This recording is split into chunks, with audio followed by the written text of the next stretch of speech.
Example 6, without using a calculator, determine the following. If they say without using a calculator, chances are they're going to come out to nice, pretty integer answers. 2. All right. Cube roots, fourth roots. Let me first of all talk about a little vocabulary here.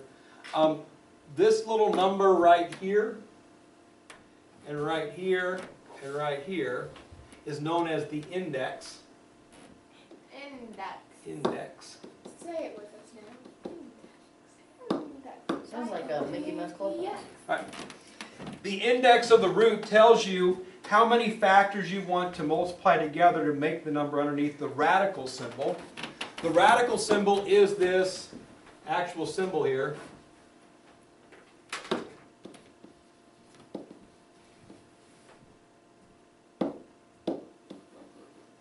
Okay?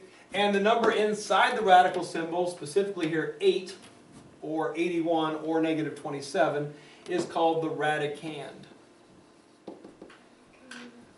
I did not invent these words, but that's what it's called, radicand. So if I'm referring to stuff, so you know what I'm talking about, the index is the number up in the nook here of the radical symbol.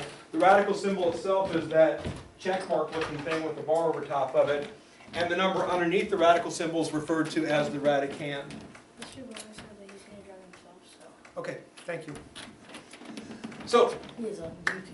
the last problem, notice this last problem, there is no number up in the nook, right? So That's an understood 2. Square roots are always, they're square roots unless there's another number up there, all right?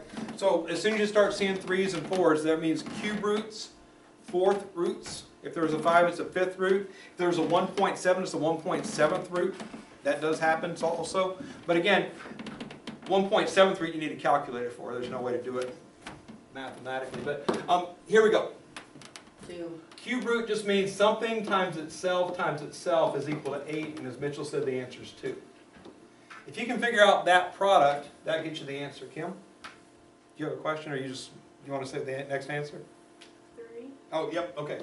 So, since 2 times 2 times 2 equals 8, 2 is the answer to the cube root of 8. And as Kim's already determined, the fourth root of 81, 3 times 3 times 3 times 3 is equal to 81. So the fourth root of 81 is equal to 3. So anytime you're doing these problems, know that if you can figure out what number times itself, the correct number of times equals the radicand, that tells you what the answer to the root is. Now, with even roots, square roots, fourth roots, sixth roots, this has to be a positive number for now. With odd roots, you can have negative numbers because negative times negative times negative makes a negative. Mitchell? Is that the answer? Yeah, go ahead. Negative 3.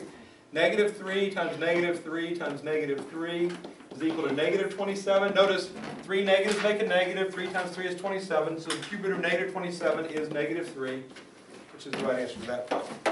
Okay, the main idea here is if you don't know what the square root is, or the cube root or the fourth root, whatever, you can guess, check, see if it's right. If it is, you're done. If it's not, guess again.